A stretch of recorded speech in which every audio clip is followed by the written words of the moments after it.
Our mother didn't abandon you, the girls told the millionaire. Then the millionaire realizes something shocking. Comment with what you thought of this story, giving it a score from 0 to 10, and tell me which city you're watching from. I really want to know if you liked my story and get to know you better, so subscribe to my channel to support my work. I'm counting on your help. The noise of concrete being poured echoed through the March morning as Thomas Vance stopped reviewing the construction reports. At 43, he had transformed a small transport company into one of the largest bus fleets in western North Carolina, connecting cities with the precision of a watchmaker. His routine in Asheville was as meticulous as everything else in his life. Wake up at 5 in the morning, review spreadsheets until 7, then personally supervise every major project for Vance Transport. That morning, something different caught his attention. 2 small, dirty, barefoot girls were watching the construction of the new bus terminal from a safe distance.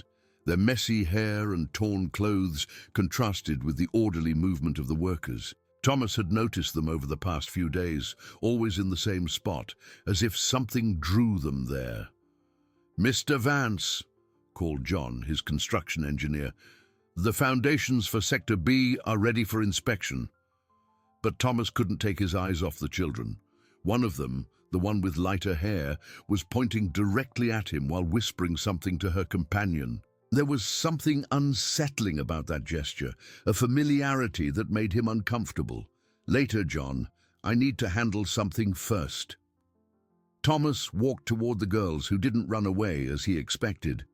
Instead, they stood still, their large eyes fixed on him with an intensity that was disturbing for such young children. "Hello," he said, crouching down to their level. "Are you lost?" The light-haired girl took a step forward. "You're the Thomas who counts numbers when he gets nervous," she said in a crystal-clear voice. 1, 2, 3, 4, 5. Thomas's blood ran cold. That was a habit he had developed as a child in the foster homes where he grew up. No one knew about this peculiarity. "How do you know that?" he asked, trying to keep his voice calm. "Because you're our father," replied the second girl with dark hair and penetrating eyes.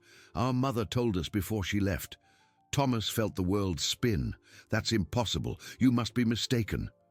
"You have a moon-shaped scar on your right shoulder," the first girl continued. "And when you were little, you lived in a house with blue wallpaper in the bedroom."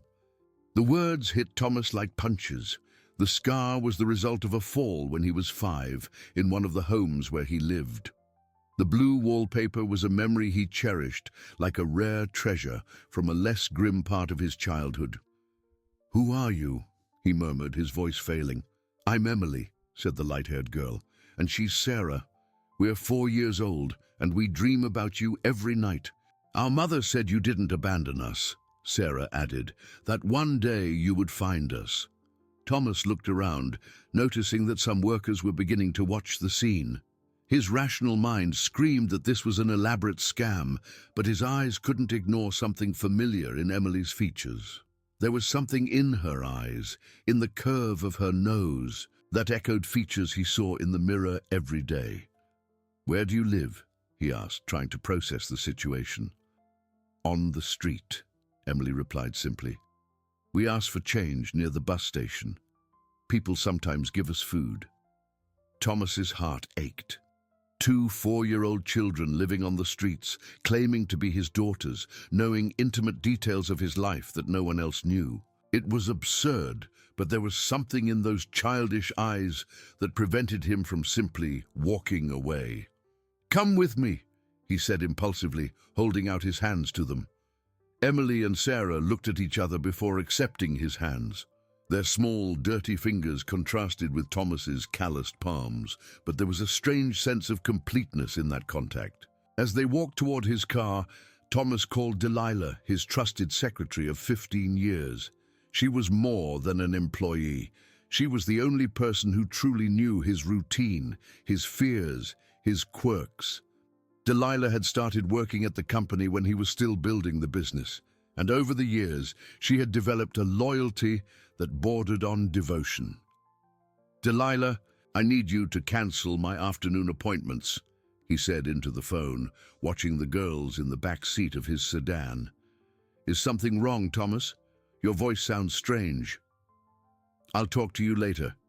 And prepare a guest room at the mansion." "A room? For whom?" Thomas looked in the rearview mirror. Emily was drawing with her finger on the fogged-up glass, creating shapes that looked like maps of places he didn't recognize. Sarah watched the city pass by the window with almost hypnotic attention. "For 2 children," he replied, hanging up before Delilah could ask any more questions. During the drive to his mansion on the outskirts of Asheville, Thomas tried to organize his thoughts. He had never been in a serious relationship. His turbulent childhood, moving from home to home until he was 18, had created a deep distrust of emotional bonds. He had built his fortune and his company like a fortress, where only he decided who came in and who stayed out. The possibility of having daughters was something he had never seriously considered. His relationships were always superficial, calculated, with no room for lasting emotional consequences. But here were 2 children who knew secrets from his childhood that he had never shared with anyone. "How do you know so much about me?" he asked, breaking the silence in the car. "Our mother told us stories," Emily replied. "She said you were brave, that you built a big company, but that you were lonely because you didn't know how to love." And the words cut deep. It was a painfully accurate description of his life. "And where is your mother now?" Sarah finally spoke, her voice almost a whisper. "She left. She said she had to take care of some things before coming back to get us." When they arrived at the mansion, a modern structure surrounded by well-kept gardens, Delilah was waiting for them at the front door. Her brown eyes, always so serene, showed evident concern. At 38, she had dedicated the best years of her life to Thomas and his company, secretly harboring feelings she never dared to express. "Thomas, who are these children?" she asked, observing Emily and Sarah with a mixture of curiosity and alarm. "It's a long story," he replied, guiding the girls inside. "I'll explain everything later."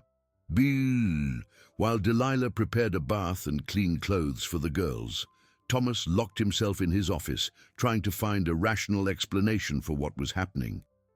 He called a few contacts, private investigators he had used for business matters before, but something stopped him from turning this situation into a problem to be solved with money and influence. When the girls emerged from the bath, clean and wearing makeshift clothes, Thomas saw their faces without the street grime for the first time. The impact was like a punch to the gut. Emily had his eyes, the same unusual shade of green. Sarah had the shape of his face, the same high forehead and determined chin. "Do you want dinner?" Delilah offered, clearly struggling to maintain her composure. During dinner, watching the girls eat with a hunger that spoke of many missed meals, Thomas made a decision that would change his life forever. It didn't matter if they were really his daughters or not. It didn't matter how they knew so much about his life. What mattered was that 2 4-year-old children had spent too much time on the streets, and he had the means to change that. But as he made this decision, a question tormented him. If they were indeed his daughters, who was their mother, and why had she abandoned them, knowing so much about him? That night, after settling Emily and Sarah in the guest room, Thomas stayed awake until dawn, watching out the window and counting numbers to calm his anxiety. 1, 2, 3, 4, 5. But for the first time in years, the numbers didn't bring their usual peace. There were too many questions, too many coincidences, and a growing feeling that his orderly, controlled life was about to completely fall apart. The first few weeks with Emily and Sarah in the mansion revealed peculiarities that left Thomas increasingly intrigued and disturbed. Emily demonstrated an extraordinary photographic memory, able to reproduce entire conversations she had heard only once. During breakfast, She would repeat word for word discussions the gardeners had had the previous day, including details about their personal lives that no 4-year-old should be able to memorize. Sarah, on the other hand, drew compulsively. Delilah had provided paper and colored pencils, expecting her to make typical childish drawings. But what emerged from the girl's small hands were detailed maps of places she had never visited. One of the drawings perfectly showed the old house where Thomas had lived at age 5, including the layout of the furniture and even the crack in the kitchen wall. "How do you know what this house looked like?" Thomas asked, looking at the drawing with growing unease. "I dreamed about it," Sarah replied simply, without stopping her drawing. "It was where you were sad, because you wanted a real family."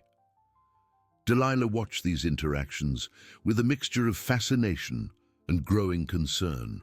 Having worked alongside Thomas for 15 years, she had developed an almost supernatural ability to read his expressions and moods.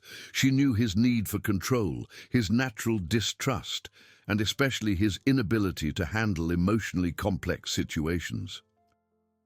"Thomas, we need to talk," she said one afternoon, while the girls played in the garden. They sat in the office, the sanctuary where Thomas made all the important decisions of his life. The book-lined walls and mahogany furniture reflected his personality, organized, solid, but fundamentally lonely.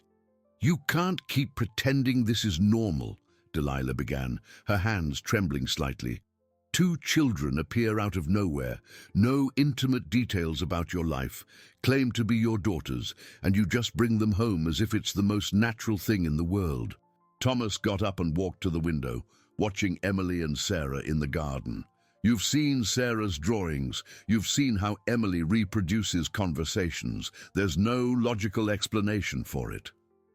"That's exactly why we need to investigate," Delilah insisted, her voice filled with an urgency she tried to hide. "What if it's an elaborate scam? What if someone is using these children to get close to you?" The truth was that Delilah feared something much deeper. For 15 years, she had been the only constant in Thomas's life. She had given up relationships, opportunities to start her own family, nurturing the secret hope that one day he would notice the feelings she had for him. The arrival of the girls threatened not only her position in the company, but also the dream she had held on to for so long. "I've already thought about that," Thomas admitted, "but there's something about them, something I can't explain." That afternoon, Thomas made a decision. He hired Ben Mitchell, a private investigator from Charlotte with an impeccable reputation. Ben had worked for him before, handling delicate matters related to the company, always with absolute discretion. "I need you to find out everything about 2 children," Thomas said during the meeting in his office. "Names, Emily and Sarah, approximately 4 years old. I found them on the streets of Asheville."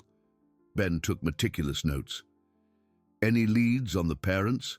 "Documentation. They claim I'm their father. The mother was supposedly named. Actually, they never mentioned the mother's name." "Mr. Vance," Ben said, closing his notepad, "with all due respect, this sounds like a setup. Children trained to—" "It's not a scam," Thomas interrupted firmly. "There are things they know, things that no one else knows." Ben sighed. "I'll investigate, but I suggest you keep an emotional distance until we have answers." Keeping an emotional distance, however, proved impossible. Over the following days, Thomas watched the girls with growing fascination. Emily had developed a habit of repeating phone conversations he'd had in his office, even from distant rooms in the house. Sarah continued to draw maps, but now she included places in Asheville she had never visited, always with details too precise to be a coincidence. "Where did you learn to draw like that?" he asked one morning, watching Sarah create a perfect map of the city's historic downtown.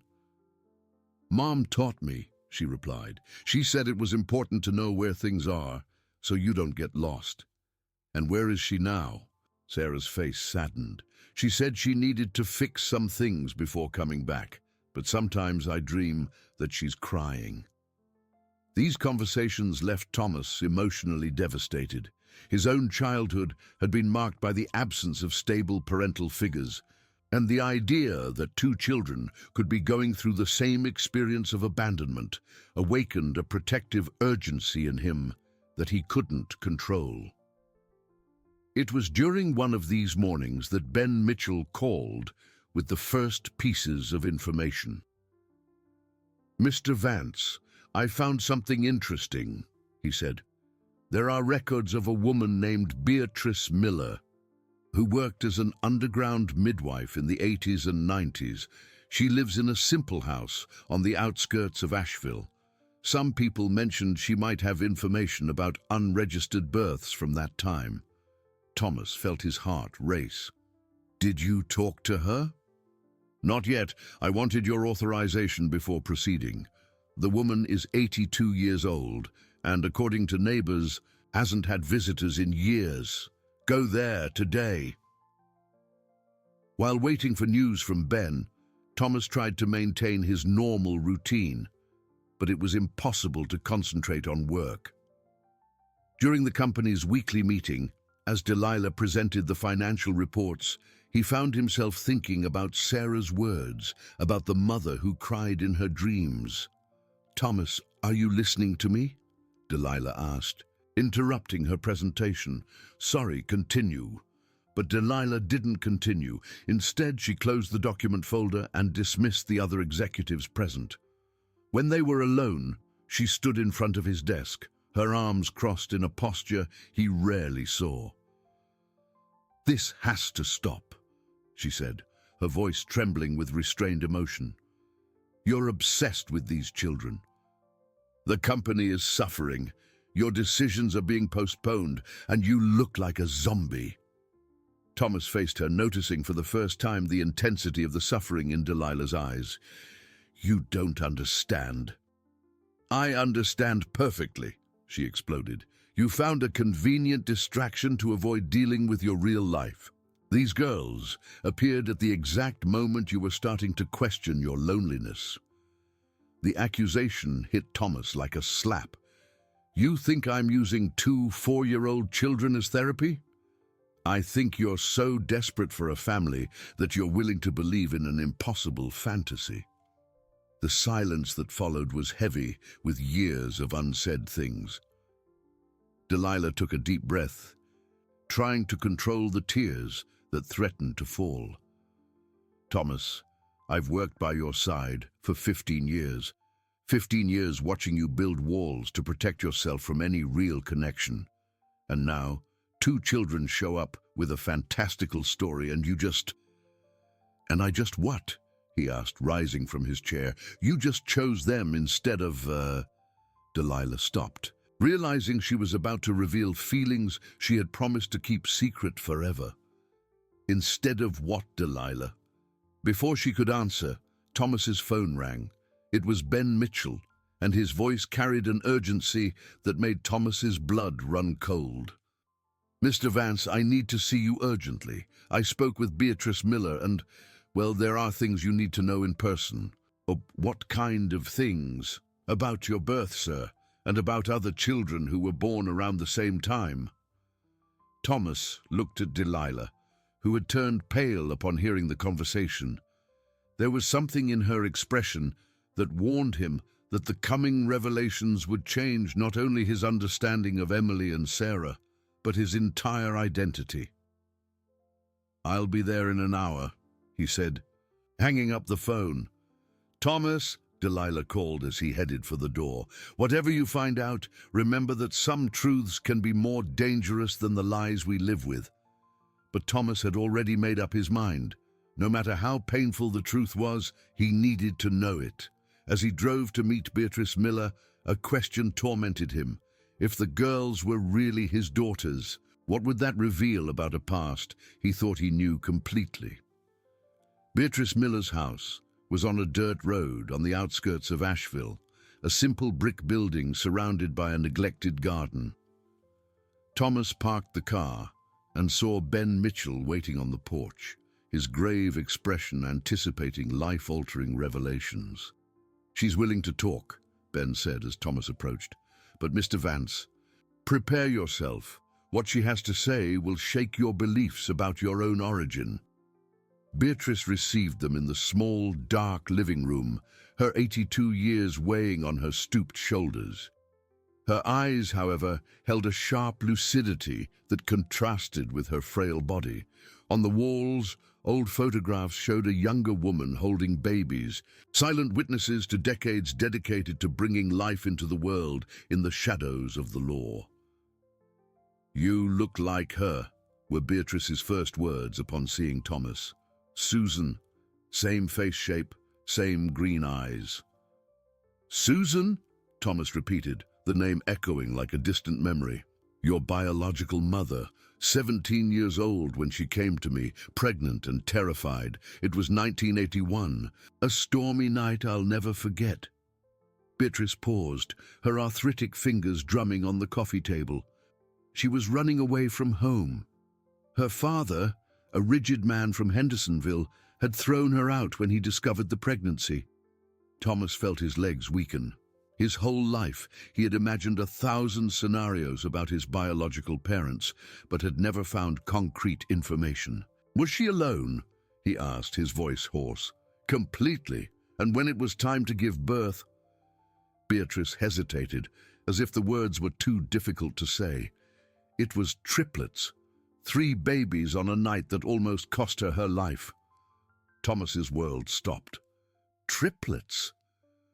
You and 2 girls. Susan was very weak, lost a lot of blood. When she realized she couldn't care for 3 children alone, she made a decision that haunted her for the rest of her life." Beatrice stood up slowly and went to an old cabinet from which she took a dusty shoebox. "She only took you. She left the girls with me, with the promise that she would come back when she got on her feet." "And did she come back?" "I never saw her again. But I know she married years later, in Hendersonville. Had another child, started a family. The girls she left." Beatrice stopped, her eyes filling with tears. "I took care of them for a few months, but I couldn't afford it. I ended up giving them to a distant aunt." Thomas gripped the edge of the table, trying to process the information. "What aunt?" "Alice Smith. She lived here in Asheville, but she died a few months ago. The girls were lost, with nowhere to go." The revelation hit Thomas like a lightning bolt. Emily and Sarah weren't just 2 abandoned children who knew mysterious details about his life. They were his biological sisters, separated from him 43 years ago by a desperate decision made by a teenage mother.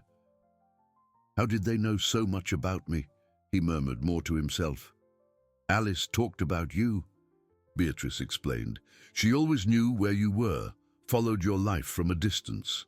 The girls grew up hearing stories about the brother who was raised elsewhere, who became a successful man. Ben Mitchell, who had remained silent throughout the conversation, finally intervened. "Miss Miller, is there any documentation, anything to prove this story?" Beatrice opened the shoebox and took out yellowed papers. "I have notes from the birth. They're not official, of course, but I recorded everything at the time." She handed a sheet to Thomas. "The birth times, the weight of each baby. You were the first to be born, at 2 in the morning. The girls came 40 minutes later." Thomas looked at the paper, its trembling handwriting documenting the moment his life had begun. There, recorded, was not just his birth, but that of 2 sisters he never knew he had. "Where is Susan now?" he asked, struggling to keep his voice steady. "In Hendersonville. But I heard she's not well. Memory problems. Her son, Julian, is a lawyer, a successful man just like you." The irony of the situation was not lost on Thomas. While he was building his transport empire, a half-brother was building his own career just a few miles away, and 2 sisters were living in poverty, holding on to memories of a brother they didn't even know they had lost. "I need to see her," Thomas said, putting the paper in his pocket. "I need to talk to Susan." "Mr. Vance," Ben intervened. Perhaps we should think this through before." "No," Thomas cut him off, standing up abruptly. "I've spent 43 years not knowing where I came from. I'm not spending another day without answers." The drive back to the mansion was in absolute silence. Thomas drove on autopilot, his mind trying to reorganize a lifetime of certainties that had crumbled in a matter of hours. When he got home, he found Delilah playing in the garden with Emily and Sarah, a domestic scene that now had a completely different dimension. "How was the meeting?" Delilah asked, approaching when she saw his expression. "They're my sisters," he said simply. Delilah stopped in her tracks. "What?" "Emily and Sarah, they're my biological sisters. We were born in the same birth in 1981. Our mother could only take one baby. She chose to take me and left them behind." The impact of the revelation was visible on Delilah's face. She looked at the girls who continued to play, oblivious to the conversation, and then back at Thomas. "This changes everything," she murmured. "It does," Thomas agreed. "Now I need to find our mother. She's in Hendersonville, has memory problems. And we have a half-brother." "Thomas, wait." Delilah grabbed his arm. "You can't just show up in these people's lives after more than 40 years. You need to think about the consequences." But Thomas had already made his decision. That same afternoon, he called Ben Mitchell and asked him to locate Susan and Julian in Hendersonville. He also instructed his personal lawyer to begin the legal process to formalize custody of Emily and Sarah. The girls, for their part, seemed to sense that something had changed. During dinner, Emily reproduced fragments of conversations she had overheard between Thomas and Beatrice, despite not being present at the meeting. "Grandma Beatrice said our mommy cried a lot when she left us," she said, chewing slowly. "And that you cried a lot too when you were a baby." Sarah looked up from her latest drawing, a detailed map of Hendersonville that included streets she had never seen. "Are we going to visit our mommy?" she asked with a hope that broke Thomas's heart. "Yes," he replied, making an impulsive decision. "Tomorrow." Delilah, who had remained quiet throughout dinner, finally exploded. "Thomas, this is crazy. You can't take two 4-year-old children to confront a woman with memory problems. What if she doesn't remember? What if the family doesn't want contact?" "Then at least they'll know we tried," Thomas replied with a determination Delilah had rarely seen. "Emily and Sarah deserve to know their story, just as I deserve to know mine." That night, after the girls went to sleep, Thomas locked himself in his office and started making calls. He needed to reorganize his schedule, cancel important meetings, delegate responsibilities. For the first time in his career, the company was not his absolute priority. Delilah appeared at the door around midnight, carrying a cup of coffee and an expression of resignation. "Are you sure about this?" she asked, sitting in the armchair across from his desk. "Absolutely." "And what if you discover things you'd rather not know? What if Susan rejects them again?" Thomas stopped taking notes and looked at her. "Delilah, my whole life I've wondered why I was abandoned. I came up with theories, fantasies, convinced myself I wasn't loved. Now I know I was chosen, not abandoned. My mother made the hardest decision of her life to give me a chance. And the girls, they weren't chosen. That's exactly why I need to make up for it. They spent 4 years on the streets because I didn't know they existed. That ends now." Delilah sighed, recognizing the futility of trying to dissuade him when he made a decision. It was one of the qualities she most admired in him, but also one of the most frustrating. "Then I'm going with you," she said, surprising him. "Delilah, if you're determined to do this, at least you won't do it alone. Emily and Sarah trust me, and if things go wrong, they'll need stability." Thomas watched her for a long moment, realizing there were layers of motivation behind her offer that he didn't yet fully understand. "Thank you," he said simply. The next morning, as they prepared for the trip to Hendersonville, Ben Mitchell called with information that would complicate the situation even further. "Mr. Vance, I've located Susan and Julian, but there's a problem." "What kind of problem?" "Julian is running for city council in the upcoming elections, and from what I've gathered, he knows nothing about any siblings. To him, he's an only child." A chill ran down Thomas's spine. The revelation of his existence and the girls would not only affect Susan, but could destroy the political career of a half-brother he didn't even know he had. "There's more," Ben continued.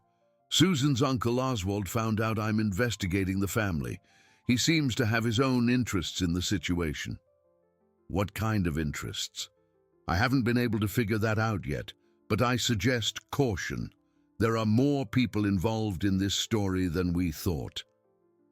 Thomas hung up the phone and looked out the window, where Emily and Sarah were playing in the garden, oblivious to the complications his search for the truth was creating. He had two choices: retreat and maintain the simple life he had built, or move forward and face the consequences of a decision made by a desperate teenager more than 4 decades ago. The answer came when he saw Emily drawing in the dirt with a stick, creating symbols that looked like letters. When he got closer, he saw that she had written "family." At that moment, Thomas knew there was no turning back. No matter the complications, the risks, or the consequences, he would find Susan and give his sisters the chance to meet the mother who had left them behind so many years ago. The trip to Hendersonville was made in a silent tension that only Delilah seemed to fully perceive. Emily and Sarah slept in the back seat, unaware of the conflicts their mere existence was about to trigger. Thomas drove with an iron determination, but his hands trembled slightly on the steering wheel, revealing the anxiety he tried to hide. "There's still time to turn back," Delilah said as they entered the city limits. "You have no idea how this family will react." "I can't live without knowing anymore," Thomas replied, parking in front of a modest house in the center of Hendersonville. 43 years is too long. Susan's house was simple, but well cared for, with a small porch where a man of about 40 was reading a newspaper in a rocking chair. Julian Mendez had the same high forehead as Thomas, and an elegant bearing that bespoke professional success. When he saw the group approaching, he stood up with evident curiosity. "Can I help you with something?" he asked, looking particularly at the two girls walking hand in hand between Thomas and Delilah. "My name is Thomas Vance. I'd like to speak with Mrs. Susan." Julian frowned. "About what?" "My mother isn't receiving visitors. She has health problems." "It's about children she had in 1981. Thomas said, deciding to get straight to the point. Julian's reaction was immediate and intense. His face paled, and he took a step back as if the words were a physical blow. "That's impossible. My mother only had one son. Me." At that moment, Sarah let go of Delilah's hand and approached Julian, pulling up her sleeve to show a crescent moon-shaped birthmark on her left wrist. "You have one just like it," she said in her childish voice. "I dreamed about you. You're always sad when you look in the mirror." Julian looked at his own wrist, where an identical mark was clearly visible. His expression changed from skepticism to horror as he understood the implications of the coincidence. "Who are you?" he murmured, his voice failing. "Your siblings," Thomas replied simply. Before Julian could respond, a faint voice came from inside the house. "Julian, who are you talking to?" "It's Mommy," Emily whispered to Sarah. "It's the voice I hear in my dreams." Julian hesitated for a long moment before turning to the door. "Mom, there are some people here who want to talk to you." Susan appeared on the porch, leaning on a cane, her 62 years marked by the illness that was beginning to erase her memories. When her eyes fell on Thomas, she froze completely. "My God," she whispered, the cane slipping from her hands and clattering to the floor. You grew up." "Mom!" Julian said, alarmed. "Do you know these people?" But Susan didn't answer. Her eyes scanned Thomas's face as if she were seeing a ghost, and then moved to Emily and Sarah. When she saw the girls, her legs gave way and she had to lean against the wall. "The girls," she murmured. "My babies. I left my babies." Tears began to stream down Susan's face as fragments of memory returned to her confused mind. Julian watched the scene with growing horror, realizing that the entire story he knew about his family was a lie. "Are you my children?" Susan asked, extending her trembling hands toward them. Thomas stepped forward and took her hands. "We are, Mom. We've finally found each other." What followed was a fragmented and painful conversation, with Susan alternating between moments of total lucidity and deep confusion. During the clear periods, she told them about that terrible night in 1981, about the impossible decision to choose only one child to take, about decades of guilt and regret. "I always knew you were out there," she said, stroking Emily's hair. "Every night I prayed you were okay, that someone was taking care of you." Julian listened to everything in silence, processing the revelation that he was not an only child. Even more disturbing was the discovery that his political career could be ruined by the scandal of a mother who had abandoned her children. "This can't get out," he said finally. "I'm running for city council. If they find out about this..." "Julian," Susan chided during a lucid moment, "these are your siblings. Family is more important than politics." It was at that moment that Oswald appeared on the porch, a 70-year-old man with a malicious grin that revealed less than noble intentions. "What a touching reunion," he said, observing the group. "Too bad it's going to be so costly for everyone involved." Thomas turned to face him. "Who are you?"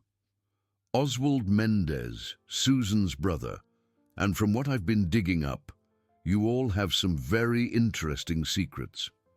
He pulled a phone from his pocket. "I already have contacts in the local press. A story about a rich businessman who finds his abandoned sisters will make great headlines." "What do you want?" Julian asked, clearly terrified. "Compensation for my discretion. Let's say $500,000. Half for me, half for you, Thomas. After all, I'm family too." Delilah, who had remained silent until then, stepped forward. "Are you blackmailing your own family?" "I'm seizing an opportunity," Oswald corrected. "Julian has a career to protect. Thomas has a business reputation. Everybody wins." Thomas looked at Emily and Sarah, who were watching the argument with wide, frightened eyes.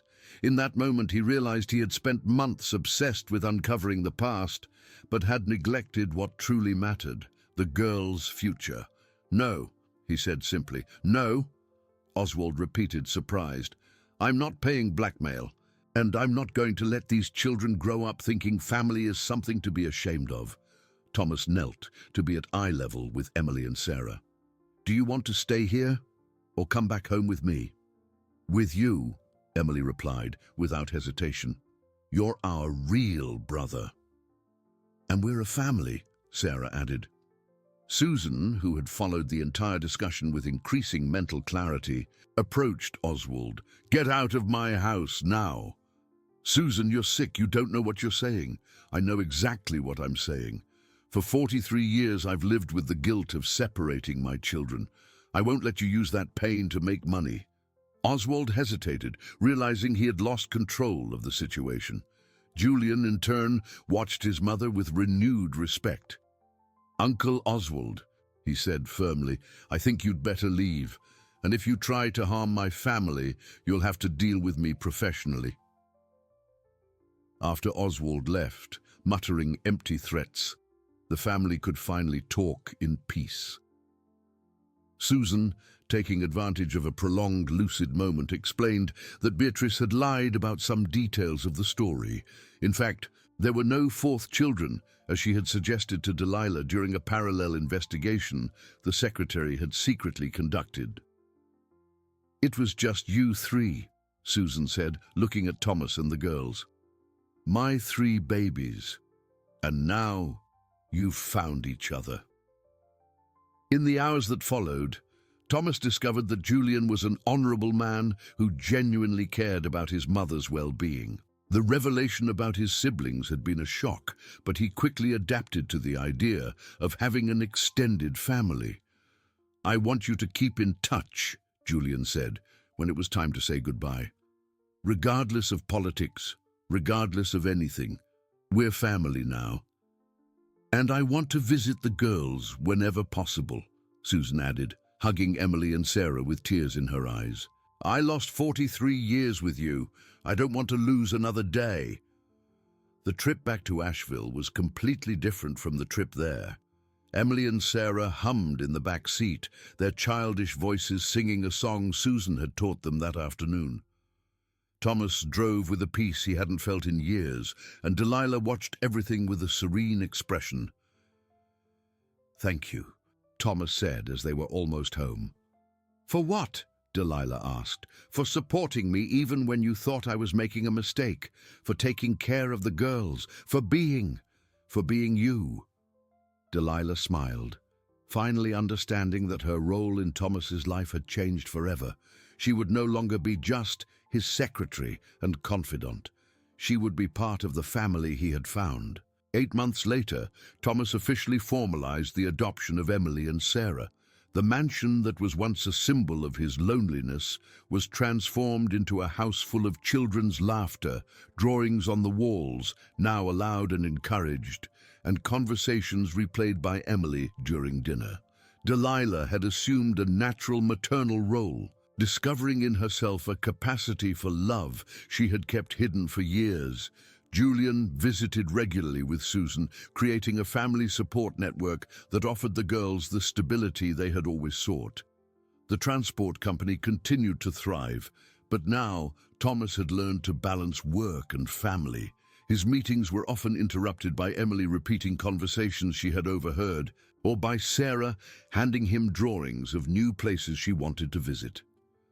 One December afternoon, as he watched the girls play in the garden, Thomas realized that his obsessive search for the past had been necessary to build the future that truly mattered. He had discovered that family was not defined only by blood ties, but by unconditional love and the commitment to protect those we love.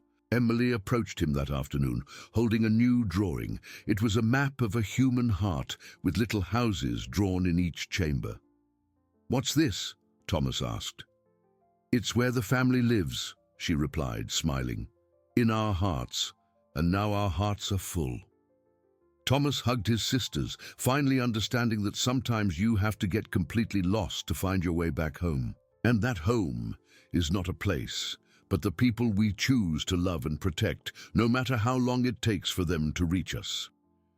If you enjoyed this video, please subscribe to my channel. I promise to bring you videos every day that will make your life happier.